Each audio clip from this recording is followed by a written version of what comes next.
The silence in the lawyer's office was the most expensive sound Avery had ever heard. It was a thick, polished quiet, the kind that cost tens of thousands per hour to maintain. Across the mahogany expanse of the conference table, Park Min-joon, the man who was, for a few more seconds, her husband, did not look at her. He stared at his phone, his thumbs swiping with bored indifference. His new life was already loading. Mr. Choi, Min-joon's lawyer, a man whose face seemed permanently puckered from smelling something unpleasant, slid a final document toward her. "Just your signature here, Ms. Monroe." Acknowledging receipt of the final settlement terms. Avery picked up the gold-plated pen. Its weight was obscene. She signed her name, Avery Monroe, not Park Avery, with a steady hand. The ink was a definitive, unforgiving black. It was done. 2 years of a marriage that had been more of a corporate merger than a romance, dissolved with a pen stroke. Min-joon had gotten what he wanted, a Western-educated, fluent in 3 languages black wife to complete the image of a global modern man for his investors. And she had gotten what she'd thought she wanted, an escape, a gilded cage away from a life that had been closing in on her. Now, he had a new accessory lined up, Hansora, younger and far more culturally appropriate, and Avery was being liquidated. "Is that all?" she asked, her voice even. She had practiced this tone for weeks, stripping it of any emotion that Min-joon could mistake for weakness. "That is all," Mr. Choi confirmed, gathering the papers with the swiftness of a croupier clearing a table. Min-joon finally looked up, a flicker of something annoyance? Pity in his eyes. "I've had a car arranged for you, Avery. It will take you to the airport. Your flight to New York leaves at 7". He said it like he was dictating a memo. "A final, charitable severance package." "That won't be necessary," she said, rising from her chair. The fabric of her dress, a simple but perfectly cut sheath of navy blue, whispered against the leather. Min-joon raised an eyebrow. "Don't be difficult. It's the least I can do." "I'm not being difficult. I'm being precise. Your car is not necessary." She didn't wait for his reply. She walked out of the conference room, her heels clicking a sharp, final rhythm on the marble floor. The air in the hallway felt different, thinner. Free. Or so she told herself. As she stepped into the glass elevator, she saw him through the closing doors, already back on his phone, her existence already archived. The cage was open, but the world outside felt vast and terrifying. She'd survived by being intelligent, by anticipating his moods, by translating not just languages but intentions. Now, she had only herself to rely on. Down in the lobby, the afternoon sun streamed through the towering windows of the Gangnam high-rise. She expected to walk out into the familiar chaos of Seoul traffic, to hail a cab and disappear into the city one last time before her commercial flight home. But a man was waiting for her just past the security turnstiles. He was not one of Min-joon's drivers.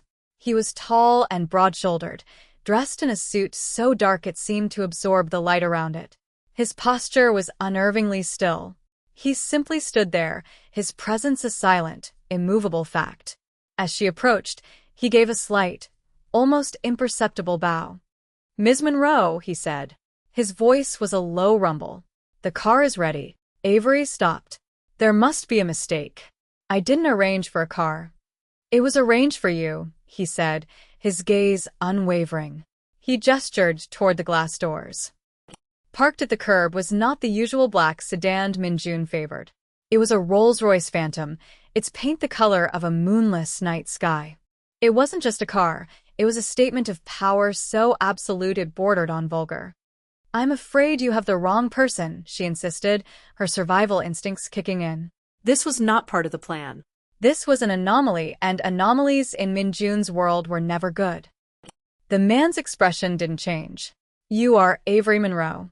You just finalized your divorce from Park Min-joon. You are scheduled to fly to New York on flight KE-081 at 1900 hours. There is no mistake." A cold dread trickled down her spine. He knew her flight details. "Who sent you?" He didn't answer. Instead, he opened the rear door of the car. The interior was a cocoon of cream-colored leather and polished wood.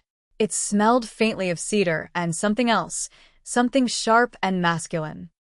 Mr. Kwon is waiting. The name landed in the air between them, heavy and dangerous. Kwon Ji-han. She had only heard the name whispered, a ghost in the conversations Min-jun would abruptly end whenever she entered a room. A name synonymous with a kind of power that didn't need to be announced, the kind that owned the shadows the city's gleaming skyscrapers cast. Min-jun built towers of steel and glass. Kwon Ji-han, it was said, owned the ground beneath them. Avery had met him once, 6 months ago, at a formal gala Min-jun had dragged her to. He had been an island of stillness in a sea of frantic networking.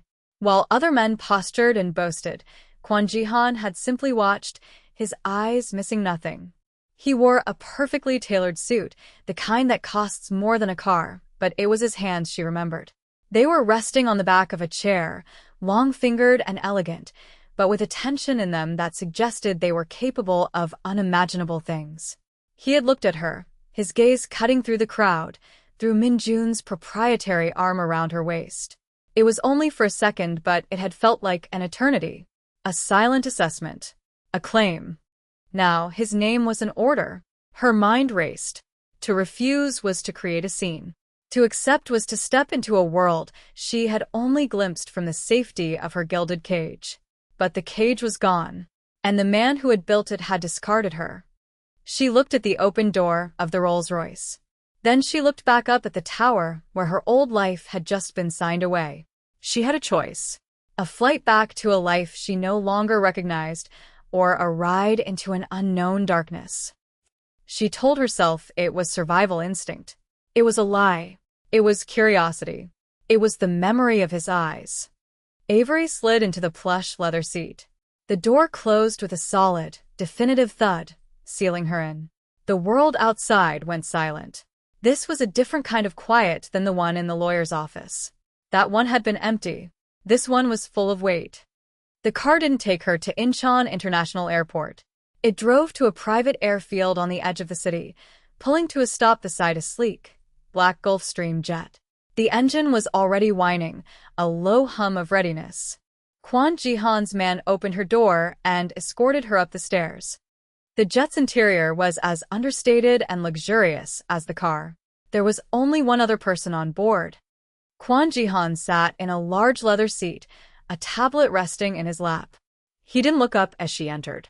He was dressed in a simple black sweater of some impossibly soft material and dark trousers. The casual clothes did nothing to soften his presence.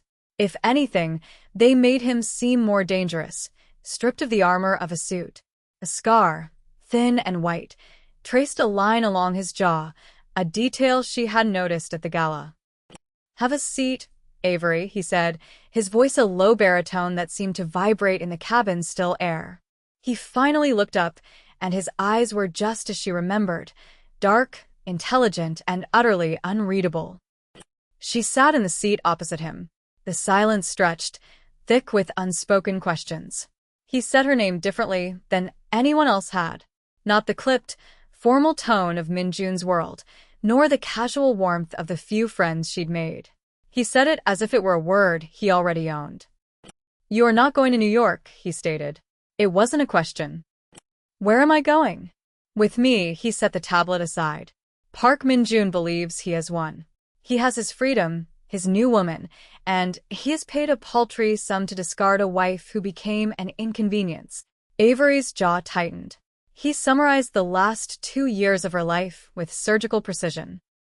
"He is a fool," Ji-han continued, his gaze intense. He never understood what he had. He saw a beautiful translator, a useful ornament. He never saw the woman who learned the entire structure of his company in 6 months. The woman who noticed the discrepancies in his shipping manifests to Busan. The woman who could sit through a 4-hour dinner with his most difficult investors and charm them without saying a word about herself. Avery felt a chill. He had been watching her, not just at the gala. He had been paying attention in a way her own husband never had. He saw her competence, the very thing Min-jun had used and then resented. "Why?" she asked, the single word carrying the weight of everything she didn't understand. "Because Han Sora, your husband's new prize, is the sister of Han Jae-hwan, he said, his voice dropping slightly. My chief rival. Min-jun was a pawn, a useful idiot to get his sister inside the periphery of my operations.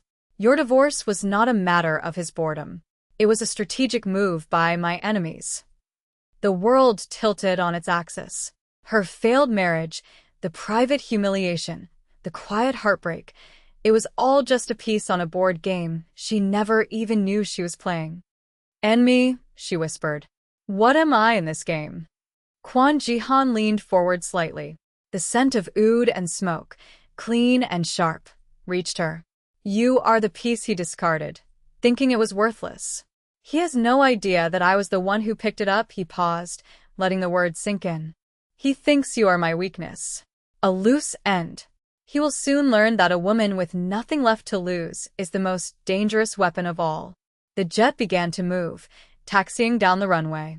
Avery looked out the window as the ground fell away, the sprawling lights of Seoul shrinking beneath them. She was leaving everything behind. Her old life, her old name, her old self. She was flying into the dark, toward a man who saw her not as an ornament, but as a weapon. And the most terrifying part was, for the first time in a very long time, she felt seen. The penthouse was a fortress of glass and steel, overlooking the Han River. It was minimalist and severe, decorated in shades of charcoal and black, with not a single personal photograph or object out of place. It was a space designed for control, not comfort. It was a perfect reflection of the man who owned it. For 2 weeks, Avery lived in this silent, beautiful prison. She had a room with a view that could break your heart, a wardrobe filled with clothes that fit her perfectly, and the constant, unnerving presence of Jihan's security detail. Jihan himself was a ghost. He would be there in the mornings, drinking coffee and reading financial reports on his tablet as the sun rose over the city. He would be gone all day, and when he returned late at night, he moved through the vast apartment with a predatory quiet. They rarely spoke, but she felt his eyes on her. When she was reading in the living area, she would look up and find him watching her from his office doorway. The intensity of his gaze was a physical thing, a pressure against her skin. He had told her she was a weapon, but he kept her sheathed. She was beginning to feel more like a hostage. One evening, she found him in his office, standing before a wall of monitors displaying security feeds from across the city. He was speaking quietly into his phone in Korean, his voice hard and clipped. Avery, fluent from her years with Min-jun, understood every word. He was talking about a shipment, a betrayal, a debt that needed to be collected in blood. He ended the call and turned, his body language radiating a barely contained violence. He saw her standing in the doorway, and his expression didn't soften, but the storm in his eyes seemed to still for a moment. You should be in your room, he said. I'm not your prisoner, Jihan, she replied, her voice firmer than she felt. A flicker of something, surprise? Respect, crossed his face. In my world, there is no difference between a protected guest and a prisoner. The walls are for your safety. Safety from what? From Han Jae-hwan. He walked over to a wet bar and poured 2 fingers of whiskey into a glass. Han Jae-hwan is an animal. He believes in chaos. He uses it to create fear. He arranged your divorce so his sister could get close to Min-jun, hoping to gain access to port contracts that Min-jun's company manages. Contracts that are vital to my organization. So, this is all about shipping containers? The absurdity of it, the cold, corporate nature of the danger, was almost laughable. Everything is about shipping containers, Avery. Everything is about territory. What moves through it, who controls it. He took a slow sip of his whiskey. Years ago, I trusted someone I shouldn't have. A man I considered a brother. He sold information to a rival, not Han, someone worse. The mistake cost me someone important. A colleague. A woman I was responsible for protecting. I will not make that mistake again. There it was. The crack in the armor. The ghost of a wound he still carried. He wasn't just protecting his empire. He was atoning for a past failure. And she was now the person he was responsible for protecting. The thought was both terrifying and strangely comforting. Min-jun is a coward, Avery said, thinking aloud. But he's a meticulous coward. He keeps records of everything, not just on his company's servers. He has a private ledger. I saw it once. He called it his insurance. Jihan turned his full attention to her. The air in the room grew heavy. Where is this ledger? I don't know. But I know how he thinks. I know how he organizes his life. His passwords, his security questions, they're all based on his own ego. His first major acquisition, the date he made his first $1 billion, the name of the yacht he bought himself. She knew these details not because she'd cared, but because her survival had depended on knowing the map of her husband's vanity. For the first time since she'd arrived, Jihan looked at her not as a liability to be managed, but as an asset. He walked over to his desk and pulled out a laptop. Show me, he commanded. For the next hour, they worked together. She would suggest a possible password, a combination of dates and names, and he would type with quiet efficiency. It was an intimate, charged proximity. They were so close she could feel the heat radiating from his body, could smell the whiskey on his breath. They were two minds focused on a single point, a silent, deadly partnership. Finally, she remembered something. The acquisition of Daeyong Shipping. It was hostile. He was so proud of it. The day the deal closed. October 5th. Jihan typed. A screen flashed. They were in. Rows of files appeared. A digital map of Minjun's secret empire of bribes, shell corporations, and backroom deals. And there, in a folder labeled HJH, were records of every payment, every contract, every secret meeting between Minjun and Han Jae-hwan. Jihan stared at the screen, his face grim. He looked at Avery, and the space between them was electric. His eyes held a new light, a dangerous appreciation. He had seen her as a weapon. Now he was seeing how sharp her edge could be. She had made a choice. By giving him this information, she wasn't just a guest anymore. She was a participant. She had chosen a side. She had chosen him. The night air was cool against Avery's skin as she stood on the balcony of a private gallery in Cheongdam-dong. Jihan had insisted she attend the opening with him. It was a public appearance, a calculated move. Han will be watching, he'd said. He needs to see you are with me, that you are not afraid. She was terrified. Every shadow seemed to hold a threat.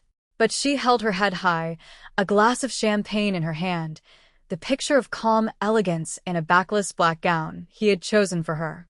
Jihan moved through the crowd like a shark, all quiet menace and lethal grace. People parted before him, their smiles strained, their eyes filled with a mixture of fear and respect. He came to stand beside her at the railing, his presence a solid wall at her back. You are doing well, he murmured, his voice too low for anyone else to hear. I'm a good translator, she said, not looking at him.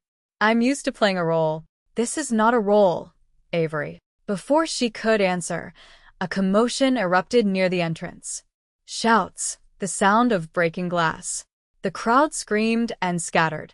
Jihan's hand shot out, grabbing her arm, pulling her behind him as two of his men materialized, forming a human shield. What's happening? She gasped. Han is impatient, Jihan said, his voice deadly calm as he scanned the chaos. He began moving, pulling her with him toward a service exit, his body a constant barrier between her and the unfolding violence. The gallery was filled with shouts and the sickening thud of bodies hitting the floor. It was over in seconds. Han's men were not there to fight. It was a message, a show of force.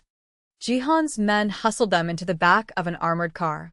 As the door slammed shut, plunging them into darkness, the adrenaline hit her. She was shaking, her breath coming in ragged gasps. The car sped away, tires squealing. Jihan said nothing, but in the intermittent glow of the passing streetlights, she could see the fury etched on his face. This was an insult, an attack on his territory, with her at the center of it. Back in the penthouse, the silence was worse than the noise of the attack. Jihan stood by the window, his back to her, looking out at the city that was his kingdom and his battlefield. He wanted to see if I would protect you, he said finally. He wanted to see if you were a weakness. And am I? Avery asked, her voice trembling slightly. He turned to face her.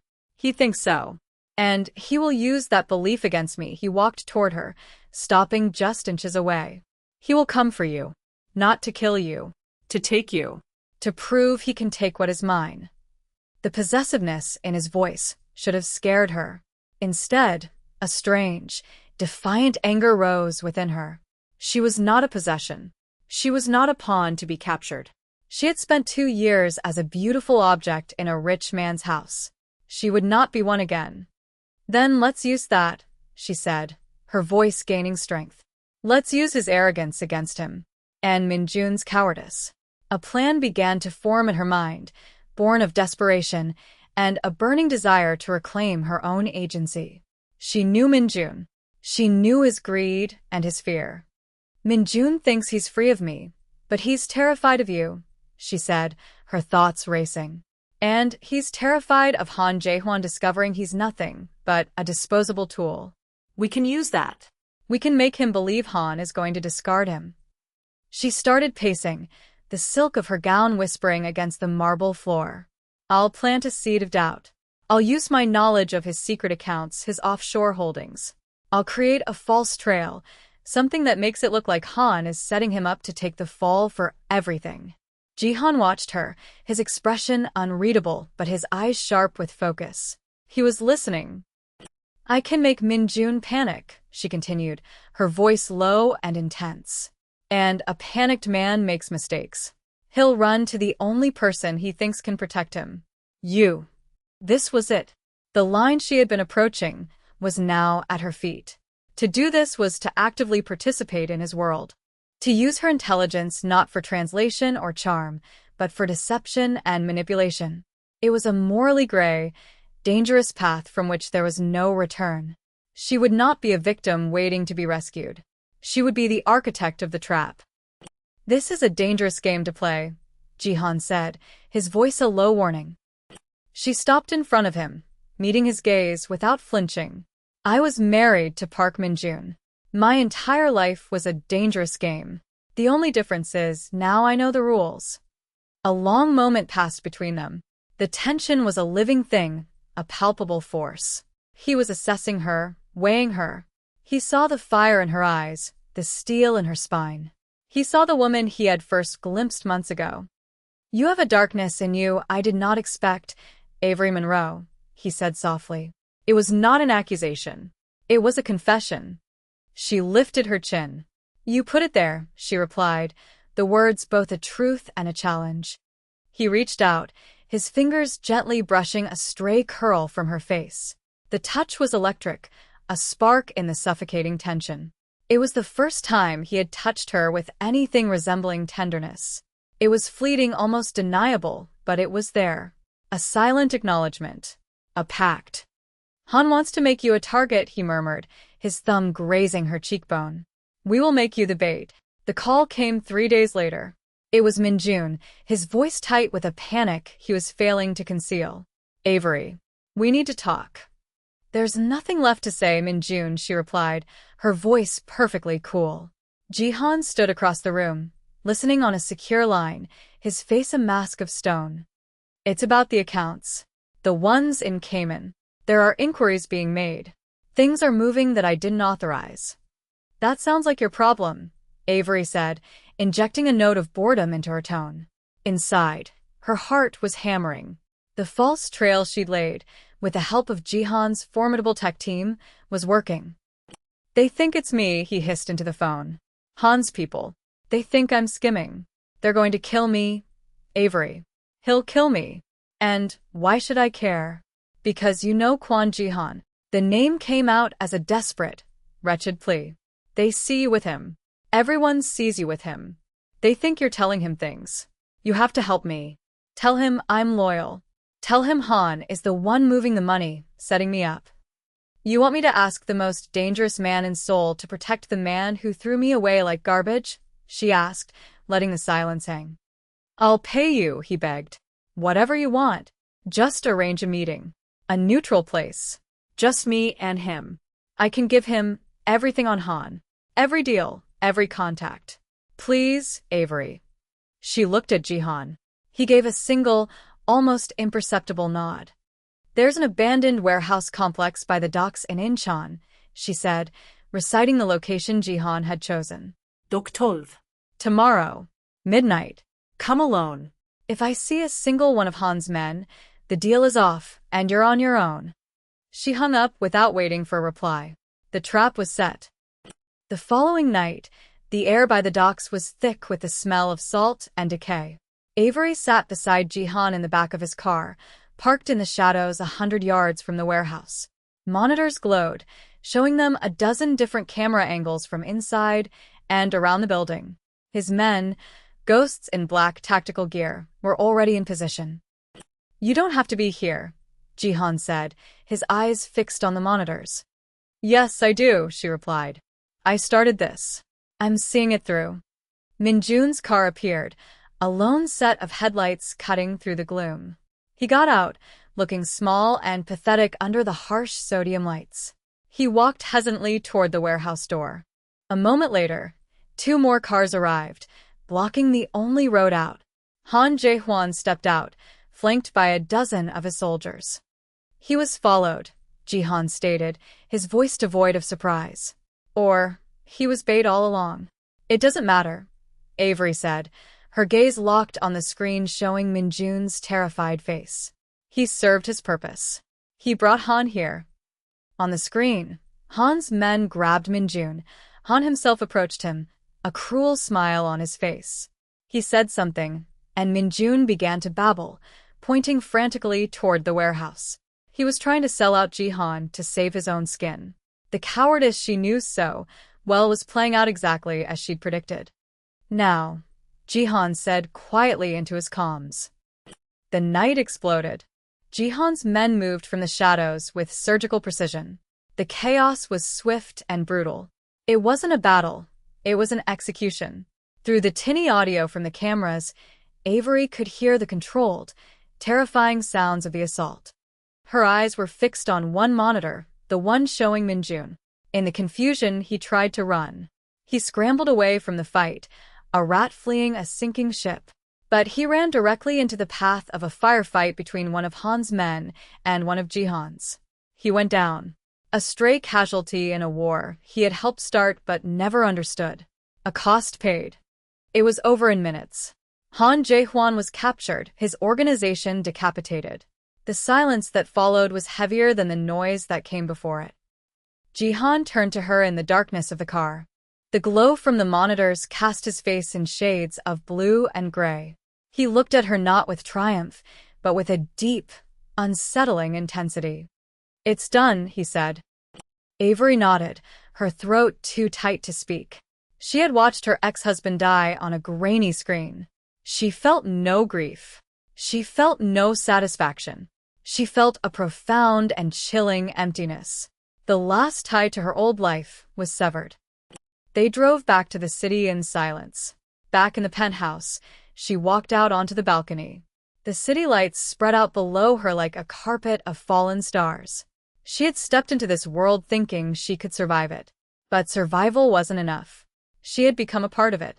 She had used its language of betrayal and violence. She had won. She heard him come up behind her. He didn't touch her, but she felt his presence, a warmth at her back that chased away some of the chill. "They thought you were my weakness," he said, his voice a low vibration in the night air. "A liability. A foreigner who didn't understand our world," he paused. "They were wrong. You are the weapon they never saw coming." It wasn't a declaration of love. It was something more. An acknowledgement. A statement of fact. He saw her, all of her, the intelligence, the strength, and the darkness she now knew she possessed. He was not afraid of it. He had cultivated it. She continued to look out at the city, at the endless river of lights. This was her life now, a kingdom of shadows, ruled by a king who had seen a queen in a discarded pawn. She had a choice.